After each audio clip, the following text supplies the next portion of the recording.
손흥민의 최근 발언과 그에 따른 뜨거운 반응은 영국 축구계에 파장을 던지고 있습니다. 손흥민이 토트넘을 떠나겠다는 듯한 발언은 많은 이들에게 충격을 주었으며 그의 행선지로 맨체스터 시티가 유력하게 거론되는 것은 더욱 주목할 만한 일입니다. 이는 단순히 클럽 변경을 넘어서 손흥민이 자신의 경력에서 새로운 장을 여는 계기가 될 수 있음을 시사합니다. 마이클 오원의 발언은 손흥민의 잠재적 이적에 더욱 깊이를 더합니다. 오원은 손흥민이 맨체스터 시티로의 이적을 통해 자신의 경기 스타일을 더욱 발전시킬 수 있는 기회를 갖게 될 것이라고 주장했습니다. 오원이 언급한 단 하나의 약점이 무엇인지 명확하게 밝히지는 않았지만 이는 손흥민이 더 큰 무대에서 자신의 기술과 능력을 증명할 기회를 얻게 될 것임을 암시할 수 있습니다. 토트넘과의 계약이 끝나가는 시점에서 맨체스터 시티와 같은 세계적인 클럽에서 뛰게 될 가능성은 그의 경력에 있어 중대한 전환점이 될 것입니다. 한편 토트넘의 최근 경기에서의 참패는 클럽 내부의 문제점을 드러내는 사건이었습니다. 뉴캐슬과의 경기에서 4대 0으로 대패한 것은 이번 시즌 최악의 결과 중 하나로 기록되었으며 손흥민이 경기 도중 조기 교체된 것은 많은 논란을 낳았습니다. 이런 상황에서 손흥민의 교체 타이밍은 그가 팀 내에서 겪고 있는 어려움을 반영하는 것일 수도 있습니다. 경기에서 크게 밀리는 상황에서 이른 시간에 교체된 것은 그가 팀 내에서 어떠한 전략적 위치를 차지하고 있는지에 대한 의문을 제기합니다. 토트넘의 최근 경기에서 나타난 패배는 그들의 전술적 약점을 여실히 드러내었습니다. 풀백들의 공격 가담이 과도하게 이루어짐에 따라 방어 라인의 허점이 드러났고 그 결과 넓은 뒷공간이 상대에 의해 쉽게 공략당하는 문제가 발생했습니다. 이러한 전술은 특히 손흥민 같은 주요 공격수의 슈팅 기회를 제한하며 팀 전체의 균형을 무너뜨리는 요소로 작용했습니다. 포스테코글루 감독의 전술 고집은 많은 전문가들로부터 비판을 받아왔으며 손흥민의 이른 교체는 경기의 패턴을 뒤집을 수 있는 기회를 사실상 포기한 것으로 보여집니다. 손흥민이 경기에서 조기 교체된 것은 전술적 실패뿐만 아니라 팀 내부의 전략적 변화를 암시하는 듯한 조치로 해석될 수 있습니다. 또한 해리 케인의 토트넘 복귀와 관련한 이야기는 더욱 복잡한 내부 정치의 일부로 보입니다. 케인의 미넨 이적 실패와 잉글랜드로의 귀환은 토트넘 내부에서 그를 다시 중심 선수로 복원하려는 움직임과 맞물려 있을 수 있습니다. 케인이 주장으로 복귀하는 과정에서 손흥민이 팀 내에서 차지하는 위치에 변화가 있었을 가능성이 제기되는 것은 두 선수 간의 역할과 중요성에 대한 재평가가 진행되고 있음을 시사합니다. 손흥민의 이번 시즌 활약은 그의 경력에서 특히 빛나는 순간으로 기록될 것입니다. 주장으로서 팀을 이끌면서 득점과 도움에서도 리그 최상위권에 이름을 올리며 그의 리더십과 경기력 모두에서 압도적인 존재감을 과시했습니다. 하지만 이러한 눈부신 활약에도 불구하고 해리 케인과의 내부 경쟁 구도는 손흥민에게 복잡한 도전을 안겨주었습니다. 케인의 토트넘 복귀가 그의 주장직 재수임으로 이어지려면 손흥민을 배제하는 것이 불가피한 선택으로 여겨졌을 수 있습니다. 토트넘 내에서 손흥민을 대하는 전술적 접근이 그를 죽이는 전술로 비춰지는 것은 이러한 내부 갈등의 표면화일 수 있습니다. 그가 경기 중 조기 교체된 것은 단순한 전술적 결정이 아니라 더 깊은 전략적 의도를 내포하고 있음을 시사합니다. 손흥민 본인 역시 이러한 상황을 인지하고 있으며 최근 인터뷰를 통해 자신의 불만과 토트넘 내의 현 상황에 대한 비판을 공개적으로 표출했습니다. 이러한 상황에서 맨체스터 시티의 움직임은 매우 흥미로운 전개를 예고하고 있습니다. 손흥민의 계약에 포함된 특별 조항을 활용하여 자유계약 선수 FA로서 그를 영입하려는 맨시티의 계획은 손흥민에게 새로운 환경에서 새로운 시작을 할 기회를 제공할 것입니다. 이 조항이 활성화되는 정확한 조건은 공개되지 않았지만 이는 손흥민이 자신의 미래를 스스로 결정할 수 있는 강력한 수단이 될 수 있습니다. 맨체스터 시티의 현재 공격진 상황은 손흥민에게 완벽한 기회를 제공할 수 있는 조건입니다. 맨시티의 스트라이커 오라와 윙어 도쿠, 그릴리시가 공격 포인트 생산에서 부진함을 겪고 있는 가운데 손흥민의 다재다능한 공격 능력은 팀의 즉각적인 강화를 제공할 수 있습니다.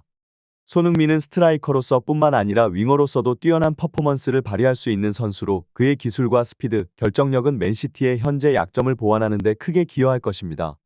마이클 오원이 언급한 손흥민의 최대 단점에 대한 발언은 상징적이며 그가 토트넘을 상대로 할 수 없다는 점은 어느 정도 풍자적인 해석일 수 있습니다. 오원의 이러한 평가는 손흥민이 맨시티에 합류할 경우 그가 전 소속팀인 토트넘과의 대결에서 자신의 능력을 발휘할 기회가 없다는 점을 의미할 수 있습니다.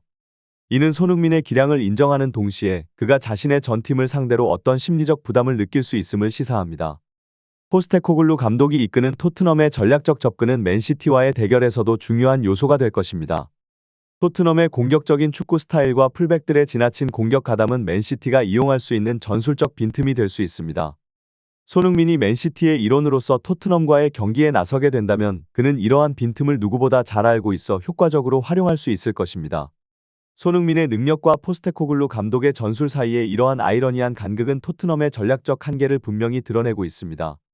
감독이 하나의 전술에 고집을 부리는 동안 팀 내에서 가장 뛰어난 선수인 손흥민의 재능은 제대로 활용되지 못하고 있음이 명확해 보입니다. 손흥민은 그의 속도, 돌파 능력, 정교한 패스, 그리고 예리한 슈팅으로 상대의 방어선을 무너뜨릴 수 있는 능력을 가지고 있으며 이는 포스테코글루의 전술에서 더 크게 부각될 수 있었을 특성입니다.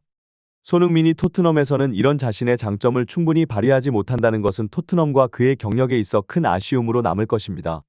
손흥민 같은 선수가 상대 팀에 있었다면 포스테코글루 감독의 전술이 어떻게 무너질 수 있는지를 증명하는 최적의 예가 될 수 있었을 것입니다. 마이클 오원의 평가대로 만약 손흥민이 토트넘을 상대로 경기를 했다면 그의 능력은 토트넘의 전술적 약점을 극명하게 드러냈을 가능성이 큽니다. 이런 상황에서 손흥민이 다른 팀, 예를 들어 맨체스터 시티로 이적할 경우 그의 기술을 전술적으로 더 효과적으로 활용할 수 있는 기회를 얻게 될 것입니다. 맨시티에서는 펩 과르디올라 감독이 그의 재능을 최대한 활용하여 다양하고 유동적인 전술 속에서 더 큰 영향력을 발휘하게 할 것이며 이는 손흥민에게도 새로운 경력의 전환점이 될 것입니다. 손흥민이 토트넘의 전술적 한계를 극복하고 다른 팀에서 그의 잠재력을 완전히 발휘할 가능성은 축구계 전반에 걸쳐 크게 기대되고 있습니다. 포스테코글루 감독의 한결같은 전술 고집이 팀의 다양성을 제한하며 손흥민 같은 세계적인 탤런트의 능력을 제대로 활용하지 못하고 있다는 비판은 합리적인 지적입니다. 토트넘의 전술이 변화에 유연하지 못한 것과 대비되어 손흥민이 맨체스터 시티와 같은 다른 환경에서 얼마나 더 빛날 수 있을지는 매우 흥미로운 사안입니다. 펩 과르디올라 감독의 지휘 아래 맨체스터 시티에서 뛸 경우 손흥민의 장점인 스피드, 돌파력, 그리고 골 결정력이 전술적으로 더욱 잘 활용될 것입니다. 과르디올라의 전술은 선수 개개인의 능력을 극대화하며 팀 전체의 조화를 이루는 데 초점을 맞추고 있습니다. 이러한 환경은 손흥민이 자신의 게임을 한 차원 더 끌어올리는 데 이상적일 수 있습니다. 제이미 캐러거의 분석처럼 손흥민이 토트넘을 떠나 맨시티 등의 팀에서 뛴다면 토트넘과의 경기에서 그가 얼마나 큰 위협이 될 수 있는지를 보여줄 가능성이 높습니다. 그의 통찰력과 토트넘의 전술적 취약점에 대한 이해는 그가 토트넘을 상대로 경기할 때 결정적인 역할을 할 수 있습니다. 토트넘의 고질적인 문제인 높은 수비 라인은 손흥민의 빠른 스피드와 정확한 위치 선정 능력을 통해 쉽게 뚫릴 수 있으며 이는 그가 골을 기록하는 데 큰 도움이 될 것입니다. 손흥민의 토트넘 이탈은 분명히 팀에 큰 공백을 남길 것이며 그가 떠나게 될 경우 그의 부재는 토트넘의 전술과 경기력에 심각한 영향을 미칠 것입니다. 손흥민은 단순히 득점력 뛰어난 선수를 넘어서 팀의 공격 전개와 창조적인 면에서 중추적인 역할을 해왔습니다. 그의 이적은 토트넘 내에서 그만큼의 영향력을 지닌 선수를 찾기 어렵다는 것을 의미하며 이는 팀 전체의 전략에 큰 변화를 요구할 수도 있습니다. 맨체스터 시티에서의 손흥민은 더욱 발전된 환경에서 자신의 잠재력을 펼칠 수 있을 것입니다. 특히 케빈 데 브라위너와 같은 세계 정상급 미드필더와의 호흡은 손흥민의 공격적인 재능을 더욱 극대화할 것이며 이는 그의 개인 기록뿐만 아니라 맨시티의 공격력을 전반적으로 강화하는 데 기여할 것입니다. 손흥민과 데 브라위너의 연계 플레이는 상대 수비에 큰 압박을 가하고 매치업에 따라 더욱 다양하고 예측 불가능한 공격 패턴을 생성할 수 있습니다. 게리 네빌의 지적처럼 손흥민의 이적은 토트넘에게 두 가지 큰 충격을 안겨줄 것입니다. 첫째, 그는 토트넘의 주요 득점원이자 공격 전략의 핵심이었기에 그의 빈자리를 메우기 위한 적절한 대체자를 찾기 어려울 것입니다. 둘째, 손흥민이 상대 팀 선수로서 토트넘을 상대할 때 그의 전술적 이해와 개인 기술은 토트넘에게 큰 위협이 될 것입니다. 특히 그가 맨시티의 일원이 되어 토트넘을 상대로 경기를 할 경우 그는 자신이 잘 알고 있는 토트넘의 약점을 이용하여 결정적인 영향을 미칠 가능성이 매우 높습니다. 손흥민의 이적 소식은 토트넘 팬들에게 큰 감정적 파동을 일으키고 있는 상황이며 그가 팀을 떠나는 것은 분명히 클럽에 큰 변화를 가져올 것입니다. 팬들 사이에서 느껴지는 슬픔과 실망감은 손흥민이 팀에 미친 긍정적인 영향과 그가 구단에 남겨둔 발자취가 얼마나 깊은지를 반영합니다. 구단 경영진에 대한 비판은 손흥민을 유지하기 위한 노력이 충분하지 않았다는 인식에서 비롯된 것으로 보입니다. 이는 팬들이 그를 얼마나 소중하게 생각하는지 그리고 그의 역할이 팀 내에서 얼마나 중요했는지를 강조하는 부분입니다. 한편으로 손흥민의 결정을 존중하고 지지하는 팬들의 반응 역시 주목할 만합니다. 이러한 반응은 스포츠에서 선수 개인의 경력 선택을 존중하는 현대적인 관점을 반영하며 선수가 팀을 넘어 개인적인 발전과 성공을 추구할 권리를 인정하는 긍정적인 면을 드러냅니다. 이런 팬들의 태도는 손흥민이 다른 팀에서 더 큰 무대에서 뛰기를 바라며 그의 미래 성공을 응원하는 건강한 스포츠 문화를 보여줍니다.